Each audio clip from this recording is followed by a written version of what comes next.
take a breath together.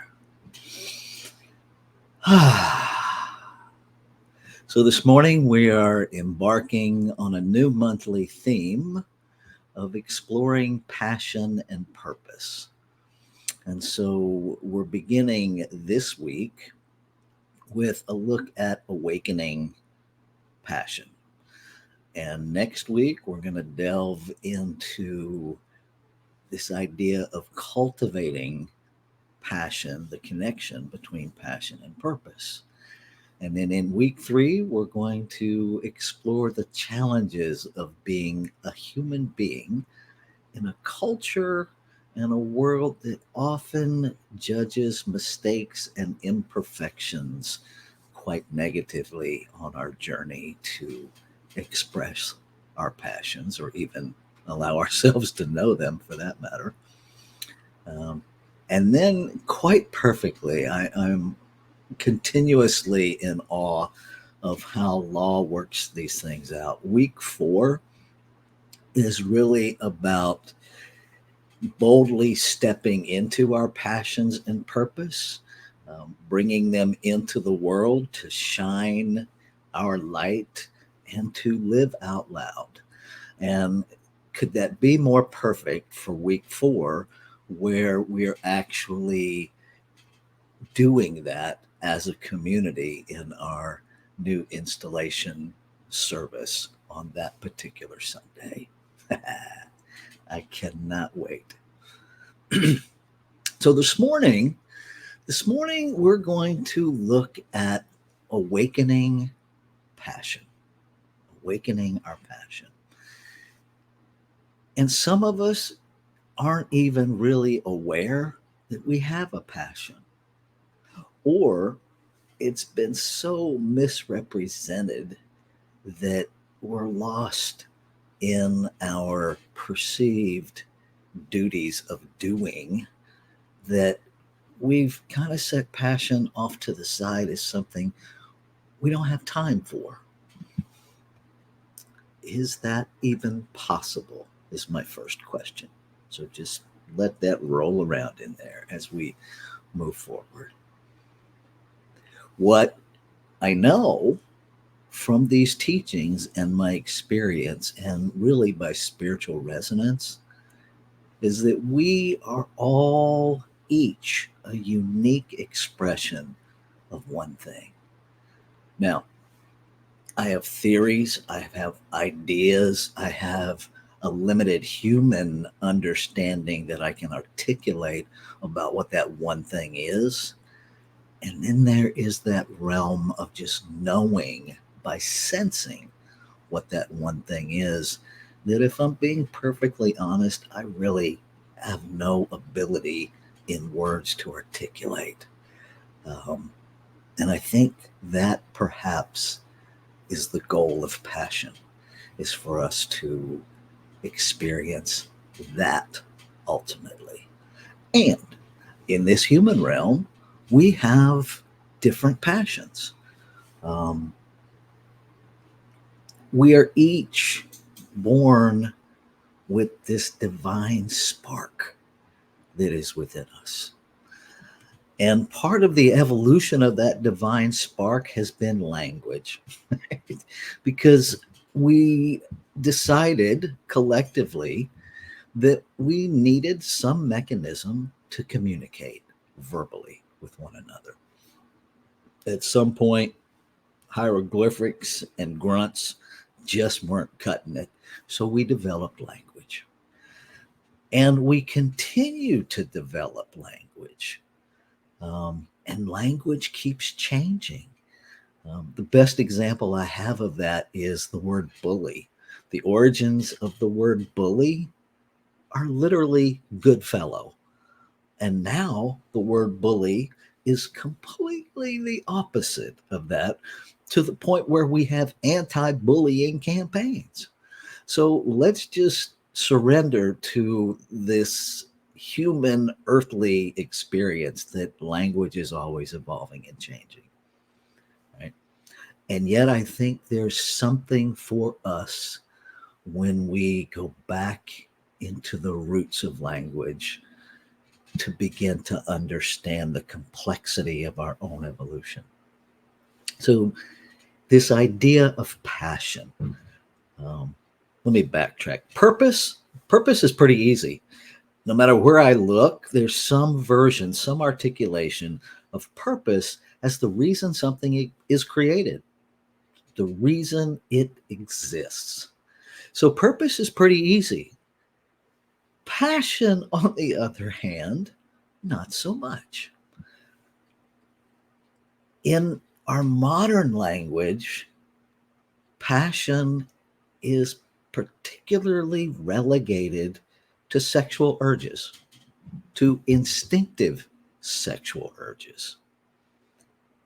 And yet, the origin of the word passion, heavily influenced by early Christianity, means suffering, which has been really working me in evolving this talk. And honestly, this is the point in the talk where I'm not exactly sure where it's going. It's that moment where I surrender as a minister. It's that place where I remember God only knows what I'm going to say, and we're all about to find out together. So let's find out. When I think about why we're created, when I think about purpose, humanity, all of creation exists to create. And yet, we as humans create nothing. It is consciousness within us that creates. We definitely have a part. And what is that part? Holmes, the founder of Science of Mind, describes instinctive man, instinctive human, as the spiritual self, that essence, that divine spark, that consciousness itself that embodies, that lives within us. So if we think about instinct in alignment with passion, then it begins, at least for me, to unravel a bit to where I can begin to get my arms around this idea that the root of it comes from suffering. And that actually goes all the way back to the term, the passion of Christ.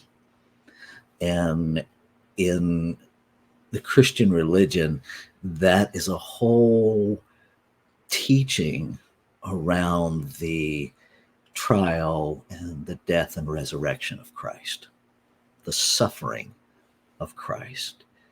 And when I expand on that and the Christ consciousness that is that divine spark in each of us, I'm left wondering if maybe what it all ties back to is this sense of separation. Because had there not been a belief in separation, the physical Christ likely would not have experienced the suffering that the man Christ experienced. Because it is from that belief in separation that the whole idea of crucifixion comes about. And that perhaps our suffering in terms of our passion is the disconnect that we have with our own divinity. Perhaps. The reference that comes up for me can be found on page 416 of The Science of Mind, A Philosophy of Faith, A Way of Life, in the last paragraph on page 416. Other than the instinctive and automatic actions of the physical body, the law knows about us only that which we know about ourselves.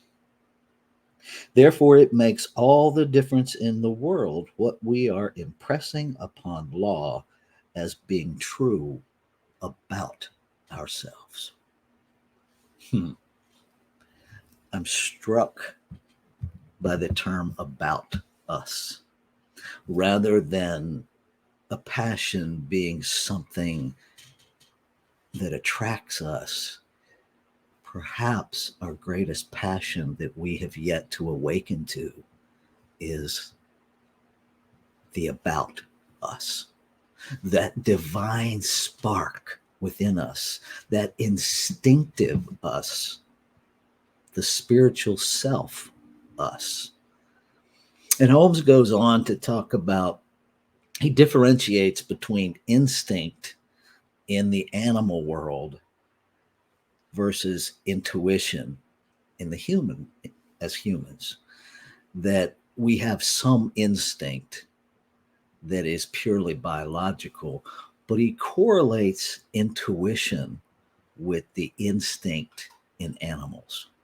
So perhaps the passion that is available to us to wake up to is that intuitive voice, that voice of the divine spark within us, that voice, that passion that when we deny that, when we fall asleep, creates our suffering because we are disconnected, if you will, from our true self. And that disconnection from our true self, as it says in the reading today, plays out as our life. That if we had a photograph, it's a beautiful passage. If we had a photograph of what we are living in our lives and what we believe, they would be the same. Which, while it doesn't make it easy, it makes it incredibly simple to know how to go about shifting the conditions of our life that aren't working for us. We simply have to change not what we think about the world, but what we think about ourselves, and to move beyond all of the rhetoric in our heads about what we're not, and wake up to what we are. What if that becomes the passion that we awaken to? What if we awaken to the passion, to the knowledge, to that intuitive self, that its only purpose is to create? And we open the floodgates to allow ourselves to become aware of what wants to create in, through, and as each of us. Beyond any predictable success in this human realm, what if we just dove into that with complete abandonment, because we know that we know, because we know that that must create the moment we believe that it does. The moment we know the truth about who we are, that truth must become evident in form. That is the promise of these teachings. And it has been the reality I have experienced when I allow myself to know, beyond all of the doubts, beyond all of the smoke screens of human experience, when I allow myself to settle in and simply live in, this is who I am. It really does unleash a passion, that irresistible urge, if you will, to be that. And it truly, my experience and my invitation to you is to just play with it, experiment with it. If you don't like the results, you can go right back to the way it is now. Nothing stops us from doing that. It correlates with what I heard when I started in 12-step recovery. Give it 5 years. If you don't like the results, we will gladly refund your misery. Law is always going to act upon what we give it to act upon. So the worst thing you do is you learn a few things that you go, yeah, I think I'll take the ordinary path. Or you might just find out that this thing of passion, this place of extraordinary, resonates with you beyond your human understanding in a way that is so appealing and so enticing and so connecting with the purpose of your being that nothing can cause you to abandon that. And I think ultimately, when we come full circle to this idea of the passion of Christ, the suffering of Christ, that is one of the gifts that he brings us, is a passion, a commitment, I will not compromise knowing who I am, no matter what. So I think this idea of awakening to our passion, aside from the things that light us up in this human realm, start at a deeper awakening. That what is the light of us in the spiritual realm? And as we know that, we begin to awaken to what lights us up in the human realm. And as we know more of ourselves, we know more of ourselves. And as I know more about me, the truth of me, I automatically know more of the truth of you. Let's take this into prayer. How sweet it is, how glorious it is, how it fills every fiber of my human awareness and being to recognize, to recognize, to know again that I am the great I am. That there is only one infinite, ever-present something, and that I am it, individualized in form. And that what is true of me is true of all life, fully empowered by choice, by volition. That is the individuality that I carry of this one thing. And so I speak my word, claiming and affirming that we collectively, we as one thing, are awakening to the passion of our purpose, to the instinctive, intuitive nature of that urge within us, simply to create, simply to be what we already are. And so we awaken to know that, knowing that as soon as we know it, it is activated in law and made so in our experience. So grateful to know, to feel that this is the truth of life. This is the truth of being, and to allow that excitement to permeate every cell of my being and my awareness. That life is always saying yes, that there is no waiting period, that it is already done. And I get to experience that. And so I do. And knowing this to be true, the only thing that is left is to release, to step into that with all of me. And I invite you to join me as we release into the law that has already said yes, as we say together, and so it is.